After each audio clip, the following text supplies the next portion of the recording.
da, la dee, da dee.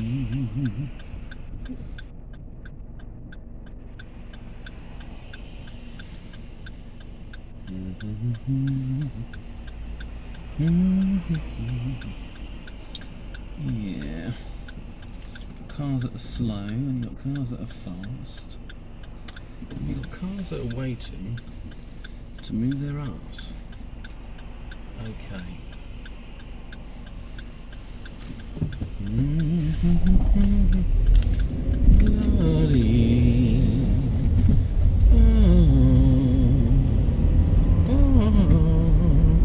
Right, anyway, that was fine.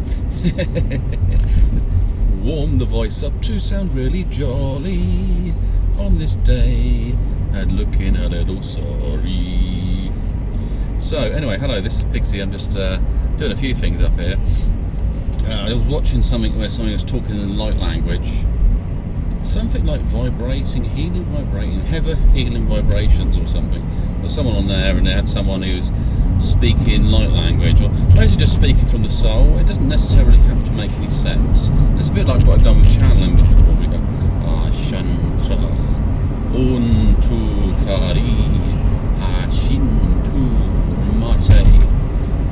You can kind of feel the energy in the vibration of the note. It doesn't really actually have to make 100% sense, but if you kind of got a little bit of a jolt from it, then it's stimulating probably the neural networks in a particular way that's unusual, and it's causing that to stimulate sort of endorphins and other things. It's like when you encounter new music and stuff like that, it does this kind of stuff to you. And I also was thinking about the demonisation of rap. So when rap came out, it was a light language in its form, in that people could rap about their life, but now they talk like guns and shit, and the niggas out to get me, I'm gonna get killed and best me, I can't be beaten because I'm so good, you'd misunderstood where I'm coming in the neighbourhood, all these things is, it can be done, but they're not talking about jolly stuff like, I've taken a chance on life, I've got myself a good looking wife, it's kind of in the wrong gear, there we go. So it's kind of like I'm a rapper, but it's just that kind of energy, and it's buzzing. I mean, basically you project an emotion through that rap and you create the narrative for that communication. Now if somebody connects to that kind of stuff, now I did use the N-word, if you're offended I'm sorry, but to be honest, I'm kind of detached from that. I don't believe in some of the things that other people believe in, because they hold you back.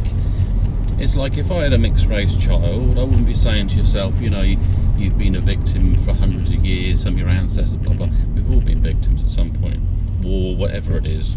It may be to different degrees. There's some things where people come back with PTSD and are really messed up, and there's generations of broken people, damaged people as a result of it. And then you have it's a bit like what happened in the 60s, where you had people that were very depressed after the war, ex-soldiers and stuff, big depression, and then the kids kind of rebelled, and then it created this sort of strong hippie culture driven by peace. We don't want war again. So the message they got was, they took forward, well, how do we make sure that war doesn't exist again? And then you had these hippies, and then people got scared, the government got scared, because they thought, well, you can't have these people like that want to fix everything. And then and also drugs, and then there was the drugs that expand people's minds. There was drugs that had better health benefits to them, and they thought, damn, if they start doing that, they're going to start discovering things. They're going to turn to nature for solve their problems. We're going to lose money. It's just like, you just change the system. You shouldn't be so worried about that. And like, why do we want people imprisoned in themselves, suffering?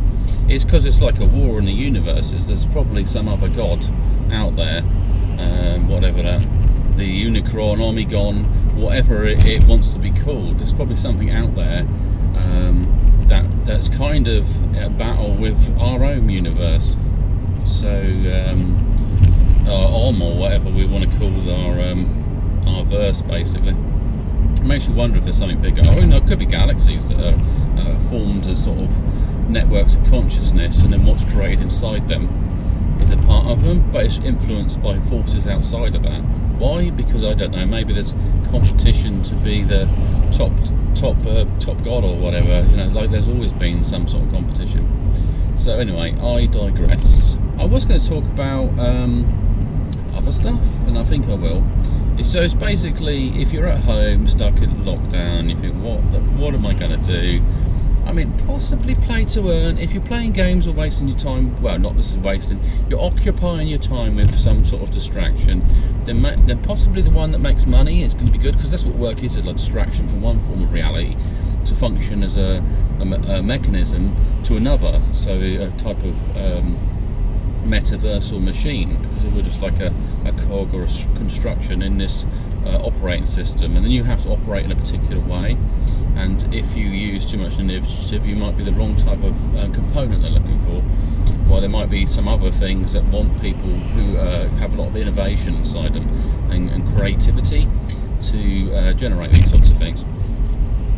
Yeah, because I once went for a job and they said, oh well, they asked me a lot of psychological profiling questions, and they basically just wanted somebody without initiative who would not engage with people, you know, or have any lack of empathy as well, like a drone they were looking for. So yeah, I take advantage of that. And there's also stuff like, there's like Metaland or Meta Island or Island Gold or something. I was looking at something and basically you could buy your own little island. I think that might be good. I own my little metaverse island, and then what I do is I can just, I see how much. So it probably to get in on a house one with a house is going to be cost about $2,000, but to get a smaller one will cost about $500 actually. So if you live in the UK, it's actually a lot less. I think it's let's have a look. It's probably like £400 or something like that, because it's 75 quid is equivalent to $100. I think that's what was a ratio, something like that. So yeah, owning land. So these things I'm moving into. I mean, I spent 2 years buggering around with crypto, and I made mistakes. I've lost some money, and then I made loads of money. So I'm realising that basically what they call poo coins that are working towards certain utilities will go up in value. Poo coins that don't have any utilities, apart from trying to make you more money, won't tend to last forever. So, you know, if it kind of like it's got a taxation system in it and it pays you to own it and be a holder, I mean that works while people are buying it, but when they stop buying it, it stops paying you extra utility. I mean, there's ways it can utilise another coin that's more useful, can be staked or whatever you want to do with it. But ultimately, you want sort of something quite robust and functional to a project, and that will get you somewhere. And there's other things. I'm trying to get my family into crypto. They're like, what, crypto? I've explained it as much as I can. I don't understand everything. Simple as that. It's like I'm in a kind of got financial nodes I've gone nuts on, and there's been a couple of rug pulls, and well, basically, because what they've done is they said, well, we're going to invest your money into these projects and utilise this and all these wonderful things, and actually they don't, or they don't actually have any. Go quicker. They don't really even have that. Have no white paper. They have hardly any information, and you know, the team are not properly doxed, and it doesn't matter if they're not doxed, but as long as there's a point of reference or a way somewhere to contact, because there's been, like I say, people throwing loads of money. You don't want to throw ape into any project, but if you do look at projects, and this is no special financial advice, because hey, I'm not an advisor, and they always do videos like that, and it gets a bit boring and do diligence and stuff you hear, but unless somebody actually says they are, I don't think you should assume they are, basically. And even if they are, they might not be for crypto, because financial advisors are registered, and so therefore, if you're not registered as a kind of crypto advisor or something, because the thing is, you take one skill set and you might take it over to the crypto, and it might not apply. You might be given sort of funny advice because you haven't got enough experience. That's the thing. I've got a fair amount of experience from making mistakes. That's really it. And and investments. And now I get to the point where I don't have to invest my own money. I just invest money that's created from these different systems. So, you know, and basically all I'm doing is setting up my future in the metaverse.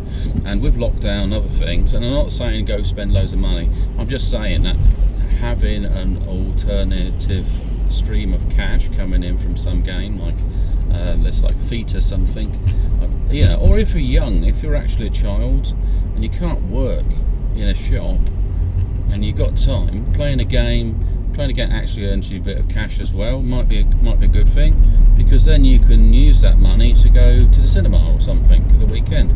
It gives you pocket money playing a game when you were probably going to play a game anyway. So, you know, all that stuff is just, yeah, it's not going to hurt you, because sometimes you can get in these games for free. Sometimes you got to put a little bit of money in, but then that's no different than if you buy a game. If you buy a game, you can put some money in, because you can't play a disc without the game. Or I mean, there are some free things you can download, but however, you're still going to use the internet to download it, or some electricity or something. There's a cost in there somewhere. So they're the hot things, especially with people. And also to talk about the carbon and the environment and stuff. You know, if petrol prices going up, the more you can utilise your home as a workspace, whatever that might be, the less running costs outside of the home that you've got to deal with, basically.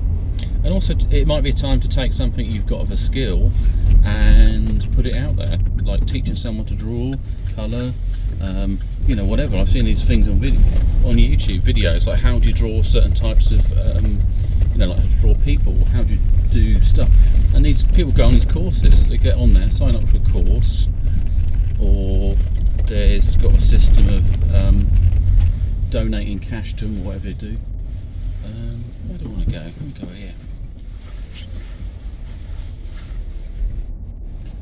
But the only other thing is doing this research into the crypto space.